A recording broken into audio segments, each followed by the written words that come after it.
Hello and welcome to the Aaron Roussos podcast. In today's episode, I want to share with you a little piece of gold that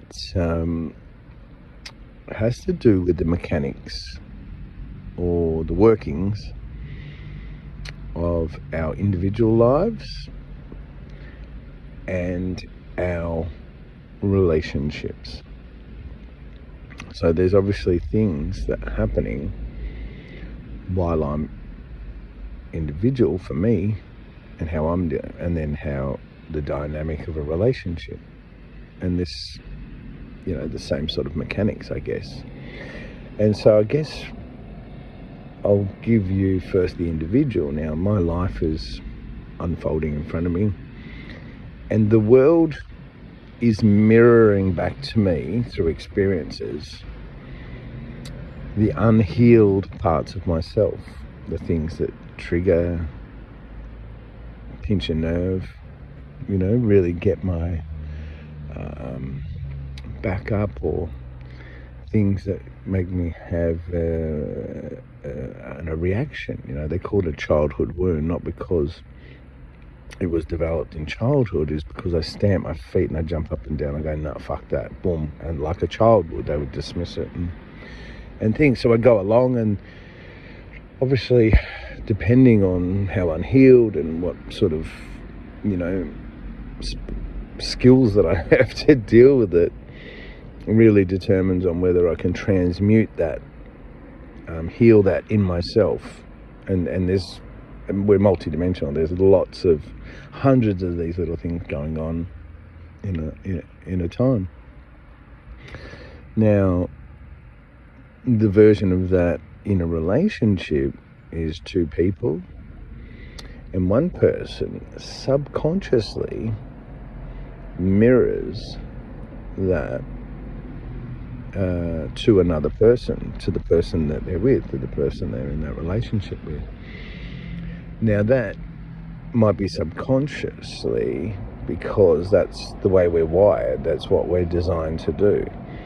I am designed to not know why I'm doing something,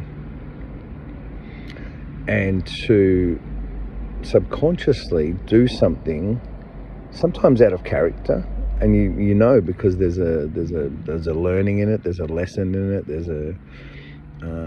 and so I do something that's out of character sometimes for me, and I go, why did I do that, or why did I want to do that? I've sort of got an urge or an inkling to do something out of character that I wouldn't normally do, and then I did it, and then it sparked a response in someone I'm with that I didn't expect. I thought I was doing something for them, and they rejected it or said no, that's not what they thought it was. And so that opens up something that didn't go as planned, that we then need to work out and try and heal. And I guess, I know that's quite broad, but the mechanics of it are going on every day, with every relationship, with everything that we're unhealed, with every part of us.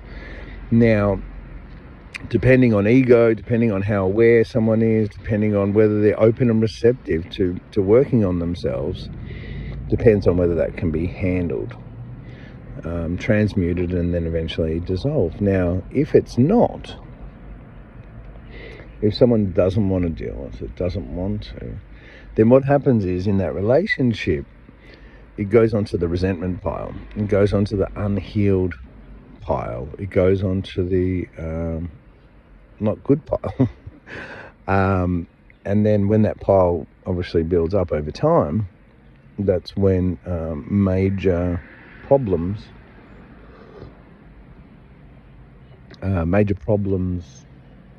happen in that relationship that can't be overcome with a simple conversation. You can't go back after entangling yourself with this person over longer periods of time. You can't go back and untangle it all in one session or one conversation or even one day or even 1 week. it actually then becomes something that you would have to, like therapy, you have to go and work out for a long time to work out every little bit of part of it. And sometimes we just get to a point where we go, you know what, it's just too much. It's what do you call it? Irreconcilable differences. You know, that's one of the main reasons why people file for divorce.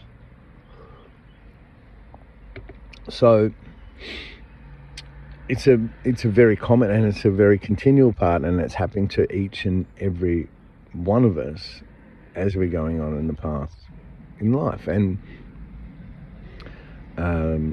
it happens even very much with me, with everyone. It's not, no one's immune from this stuff. This is, a core truth, and it's about the system we belong to, and the way we work and the way we are. And we're very young in our understanding of ourselves, and we're very early on in the stage of having a good understanding of who we are and how we work, and how to get the best out of this experience here on Earth called life. So the mirroring is where does the quantum physics, the physical science of that come from? And that comes from the soul part. The soul is the mirroring. We understand we're body, mind, and soul. Now, physical and the body, we understand probably better than anything else, at least, not completely, but mentally we've got a little bit, and we're, like emerging and stuff, but the soul's the least. And there's so much to learn about ourselves, and to learn about all these things and experiences, and how so if we are continually every day, so it's not just and everything is duality, so it's not just in relationships that we mirror, it's in friendships, but we also have the individual and the universe actually mirroring back to us, because Mother Nature, Tara, whatever, Gaia, whatever you want to call her, she has consciousness as a consciousness being, just like we do. So the planet is also mirroring back to us, and we are mirroring to it. And we can learn a lot. We always know we can always learn a lot from sitting back and observing and listening to someone, because they will tell you more unwillingly, through their experiences, through their past, and through their work, where they communicate about it in an instance today. And we are not really good at relationships. I've said that many times through my books and on many podcasts, and the overall collective or general consensus on Earth with relationships is they're very dysfunctional. Not just families, and there's other dynamics, and you put families and that puts more pressure on the dynamic, but we're just not very good at relationships. And part of it is because we don't understand this mirroring concept that we have been has been part of us the whole time, and part of our future, past, and will be part of our future. But obviously in the past, there are lower consciousness,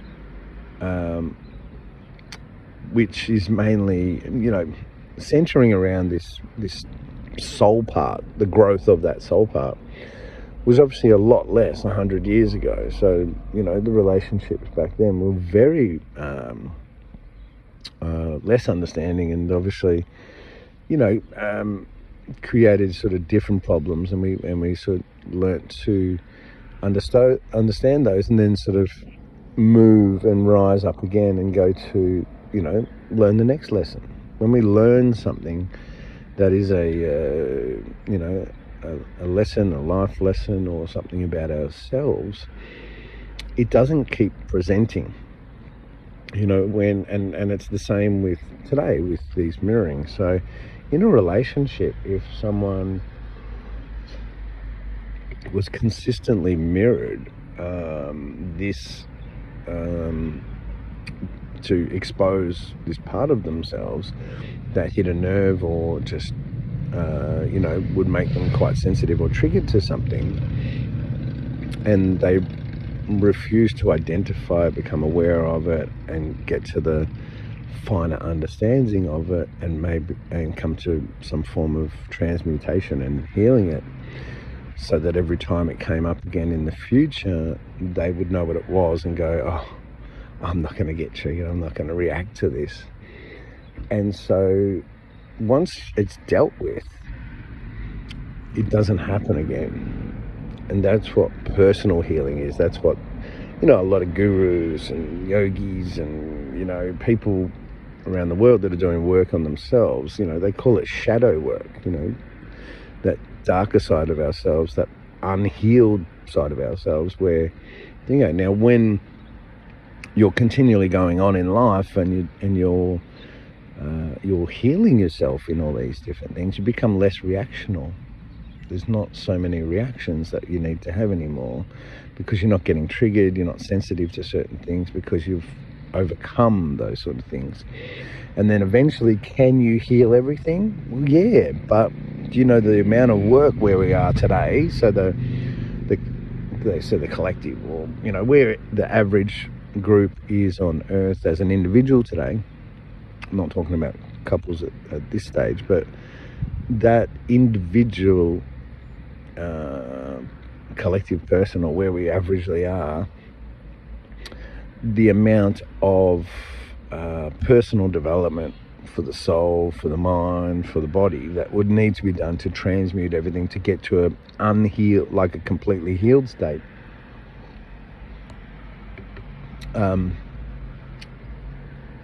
Is because we're individuals, is a different journey for each person, and takes different times and processing times, and and so it would be a different time frame for each person.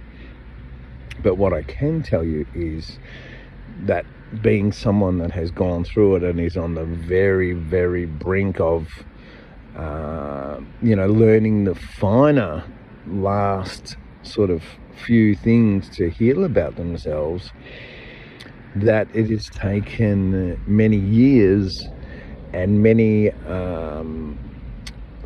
groups of time, maybe 7 months here, 6 months there, 8 months there, of learning about myself and the fears, insecurities, wounds, traumas, and trying to sit, because there's a process, right? And I think I've got other podcasts on how to transmute these problems, these unhealed parts of ourselves, and it's usually involves something that I learned from many people, was to sit in the pain, because we don't.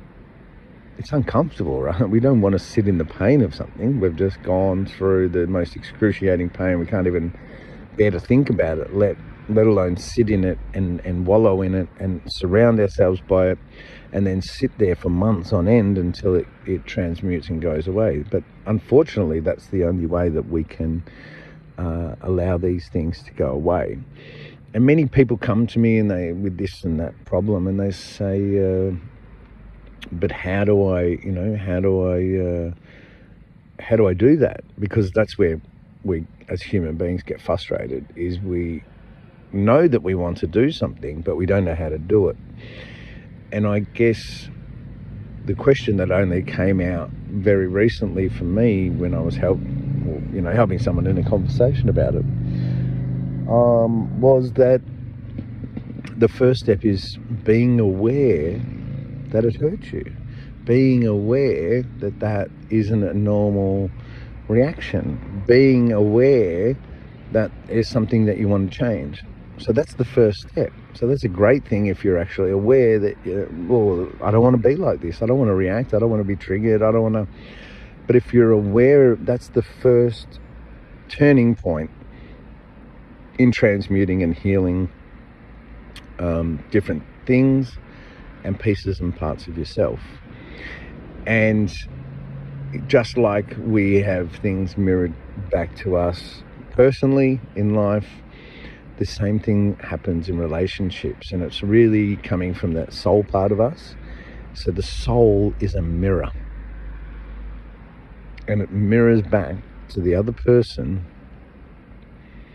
all sorts of things, and it's subconsciously going on. We don't, half the time, or more than half the time, we don't actually realize what we're doing, but we keep just opening up all these things, these parts of ourselves, and wondering why. And I guess we don't understand the mechanics of it, or most of the collective or the general population. And, no one has, I'm not saying that we should know it. I'm saying, I'm sharing this with you because I have gone through some of the biggest healings of myself, and not just physical, healings of disease and stuff, but healing of traumas. And traumas for many years were things that were completely and utterly unfixable by any other human or profession on earth. I had a trauma for 20 years that I didn't know was a trauma, that I had spent hundreds of thousands of dollars and specialist doctors and everything all around the world. And my family and people were like, yeah, we'll get to the bottom of this, mate, because there has to be an answer, right?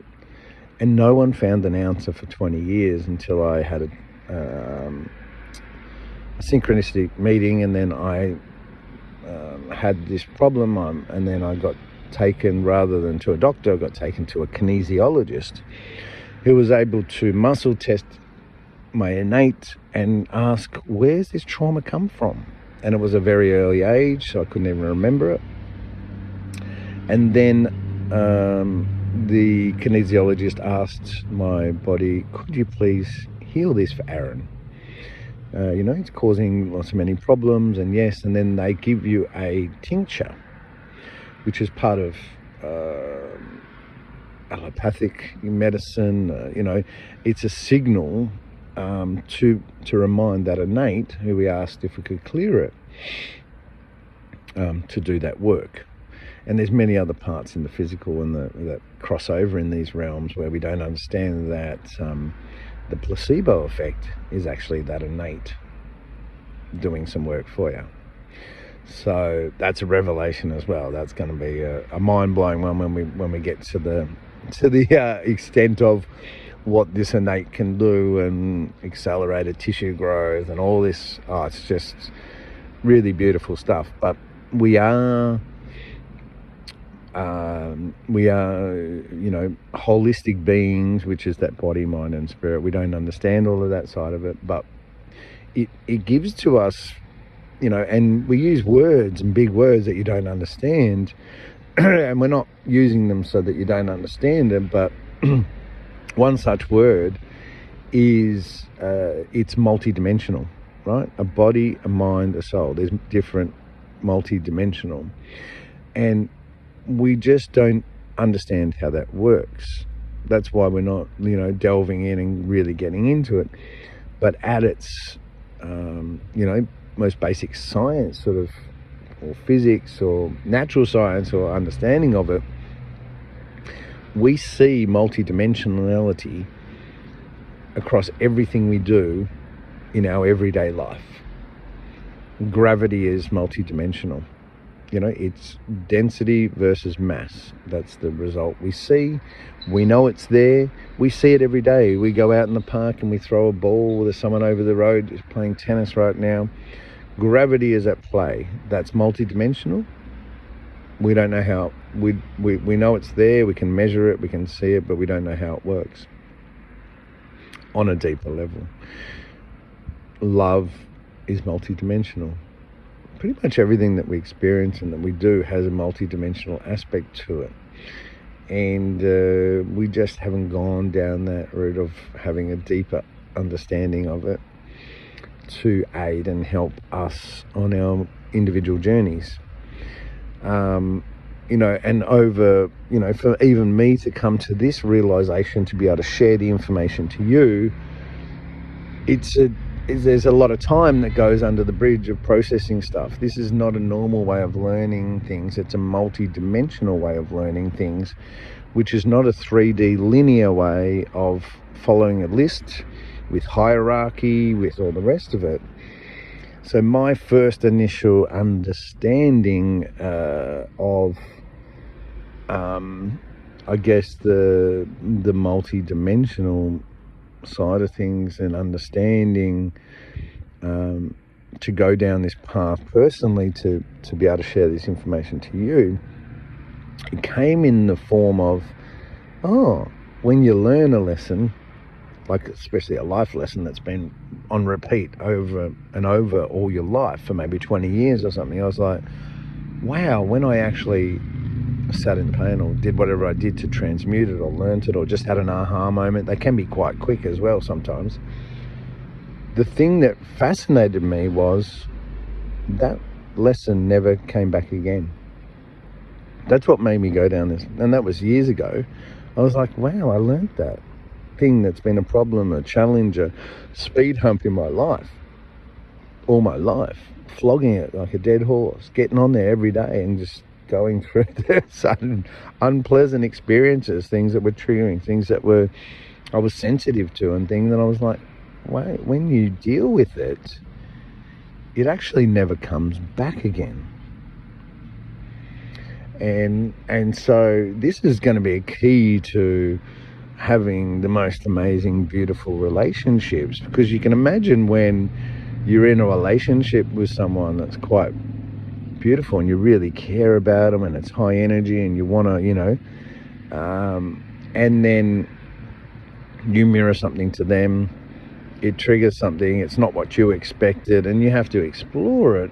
But when you can get to the finer details on it and actually transmute that thing as a couple, as opposed to not be able to work it out, which is common, but there's a reason we are where we are. It's not anything that you've done wrong.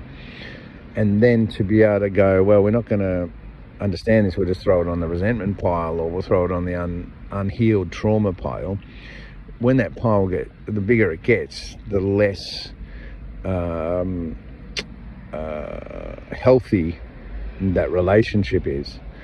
So we're going to find a lot more really thriving, healthy relationships, and everyone will feel better about themselves, and there's always a knock-on effect, there's always a ripple, and so the universe, the earth, and the people that are in our lives are always mirroring back to us these things. So it's quite fascinating. But I've said many a time in many a podcast, the only reason why we don't do something in life is that we don't know how. And that's why I love to share this information, because it's something that I might have learned over 20, 30 years that could save you a lot of time in learning how. I'm not saying it's going to be easy, I'm not saying you have to get it straight away, but it's definitely a spark that triggers you going off in that direction. Everything that I share with you makes your experience better, makes your health better, makes your life better, makes your relationships better. It's I guess if you had to say what was my purpose or focus, or something that I could, I've always had a theme through my life, and it was to share the betterment of everything. I can always throw the big words around and do all that spirituality and go, you don't know what you don't know, and but to actually explain it in some down-to-earth, grounded, logical, practical applications, or things that you understand, because I'm a person just like you, and I was on a journey and at a stage, just like you, and even not so long ago, then it helps you to understand that, wow, it's anything's possible. And when you know that things are possible, and that there's a better way, or that there's there's something that will improve and help everything, and you'll feel better about it, and you'll have better results, and then that contributes to something on the planet that we call harmony. If you had to look at the end game for this planet, or any planet that's gone before, we're all going through everything we're going to get to a stage called harmony, where everything's in balance.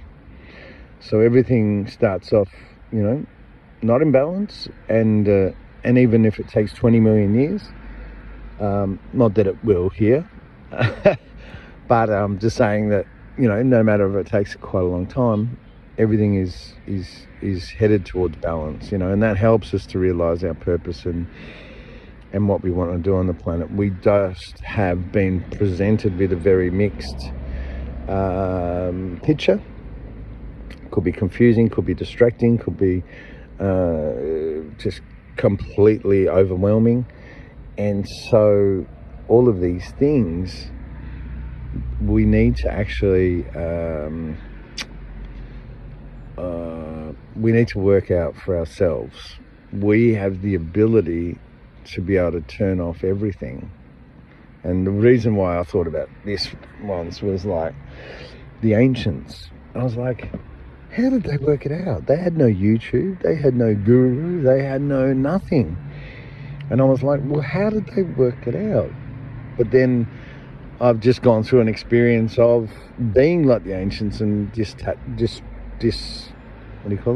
disconnecting from the world as we know it and going one-on-one out with nothing. And I found more answers and had better growth personally and things from that experience. So the overwhelm and the things and everything that's sort of played on our biology, marketing is really just a biology hack. They know what we're like. They know we're looking for hope. That's what every cult, every person that's trying to take your money, get your subscription online, they know that you can be sold hope. And even if it's not true, you'll buy it. I worked for Coca-Cola and part of the business or part of my salary was based on incentive. So for me to make $30,000, $40,000 extra a year, I had to sell Coke to people that didn't need it. I had to use my words to trick them into thinking that they needed the product to get through this. Oh, big long weekend, you better stock up, you better get this. And meanwhile, behind the scenes, I'm making thousands and thousands of dollars out of people. They don't use the product. They've expended their financial budget, their cash flow. It's not a nice thing. But everything that has been marketed to you and sold you something that you don't actually need can do so in such a way that that it starts to create unbalance within us all. So it's quite an amazing thing, and it's an amazing journey, and it's not, it's not going to happen overnight. We've just got to remember that. And there's a lot of things that our biology does also, which not just the things that we're tricked to or see in our picture, or the fear loops, or the dependency or anything like that, but our biology also has multi-dimensional parts. And when are we worthy? Do I deserve to have a better life? These are facts as well. And these are very common things that I see when I'm sitting down doing 5,000 numerology charts and readings with people. Numerology is a science. There is no woo-woo involved at all. It's all about the energy and numbers, and they can be translated through the characteristics as symbols, and ancient things can be translated into modern day terms. And at the end of the day, it's a counseling session. But when I see 20%, 80% of people that come through that have the similar self-worth issues, low self-esteem, confidence, then it becomes either a cultural, society, a community based problem, geographically. Once again, see how I'm multidimensionally flipping over from many different things and parts. And, you know, the things that have been marketed to us to keep us distracted say, oh, that's woo-woo, you know, and then the culture picks up on it, and the language, and then there's sayings around it, and when something spiritual pops up, people ridicule and make fun of it and say it's woo-woo. And that could be the only thing that could help you to have a better life, to help you thrive instead of survive. And in the cases of, you know, the healing stuff that I share, it could save your life. It could save your life of someone that you love. But many, and I guess at this time of the point of time in history, many people die, more than half the people die, than be open and receptive to knowing the truth that could help them and save their life.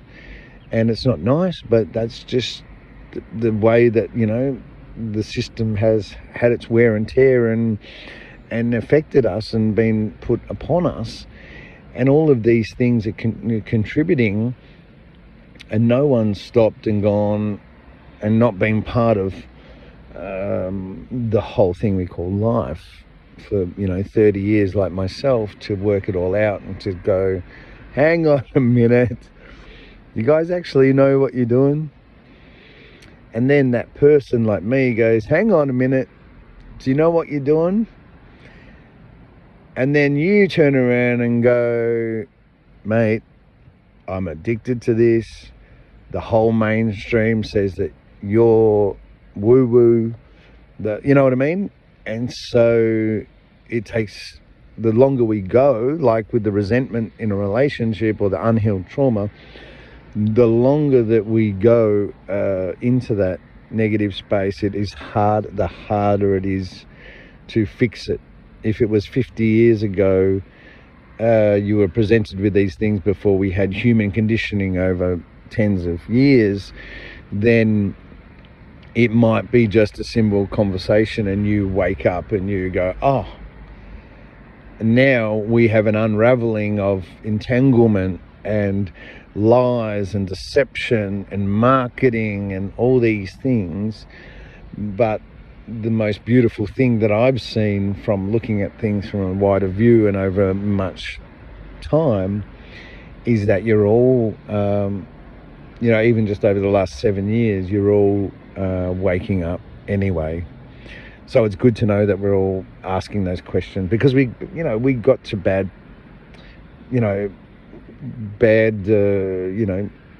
periods in our life and had identity crisis, going, look, I feel like there should be something better here, or I don't feel like I'm myself. That happened to me. I was like, oh, is this it? You know, surely there's, you know. So it is, we are at a beautiful time in history where, you know, there are huge amounts of people waking up to these realities. Thousands, hundreds of thousands, and millions. And I can see it from me monitoring that over the last 7 years. And so what happens with everything on this planet is there's a guy called Simon Sinek, Sineck, I think it is, Sinek, maybe no C. And he has the diffusion of innovation. It's a little bit of a system that he has identified here on the planet, where once the Earth becomes 15% saturated in a new discovery or new idea, it crosses the cataclysm, he says. There's a period where once we get past that, then the majority of people on Earth accept it, and then there's an accelerated time of acceptance and growth, and then next thing you know, 94% of people on Earth know it, accept it, and that happens with everything that has ever been presented with us, including the mobile phone. We always know I mean, we all know the time when the brick phones were around and we're looking at them and we didn't know where that was going to go, and there was a pertinent time and really rich people, sort of an early adopters, got into it and started developing it, and then 14%. And then once it crossed that bridge and was accepted, then the growth was exponential. It grew out of control, and now 94% of everyone. And the time, if you go back and look at the history of the mobile phone, and that's the way everything's accepted by people here on the earth, and it's quite fascinating. And the reason why I say 94%, is there's something in the brain of an early adopter that wants to be the first with everything and wants to see new things. But there's also a small percentage, and it might not be 6%, but there's always a small percentage of people on the earth that don't accept it. There's still older people, maybe in their hundreds, or late 90s, who don't accept a mobile phone and will still just have a phone at home or be on a farm, or my grandparents did accept it, but they, even to this day, my grandmother only has the first mobile phone, which was a flip phone. And as the 3G and 4G and 5G get into, and they drop off the lower ones, she just can't understand why her phone doesn't work anymore. So that's the way it all works, and it's a beautiful thing. So don't think that that it's overwhelming and all that. We can chip away and just take one step at a time towards having a better life and better experiences and things here on earth. And I just really wanted to share that with you, because usually when I get on and podcast, pretty much 99% of the time actually, something's happened in my own life that has triggered these thoughts that I think you could have aha moments and get really beautiful clarity and learn new things that we just aren't 100% aware of, and it would make your life better. So that's why I get on and do this. And something just happened recently that as recent as last night that really outlined that whole process of mirroring, and that goes both ways. I'm mirroring to this person the unhealed parts of themselves, and they're mirroring to me the unhealed and things that, and I know it's the unhealed parts of me, or the things, because I react to it in a very different way. I was like, why did I get upset? Why do I feel triggered? Why do I feel telling them to get fucked? What is it that about me, and then trying to understand it. So that's why I'm here. So I hope you really enjoy this one. Look, if you feel compelled, please share this. This is free wisdom, knowledge, understanding about us as humans. It costs nothing to share it, to follow the podcast for other things that are coming up. There'll be lots of gems like this one. And it just helps humanity. So please share it. That's it. That's all I got. Have a good one. Bye.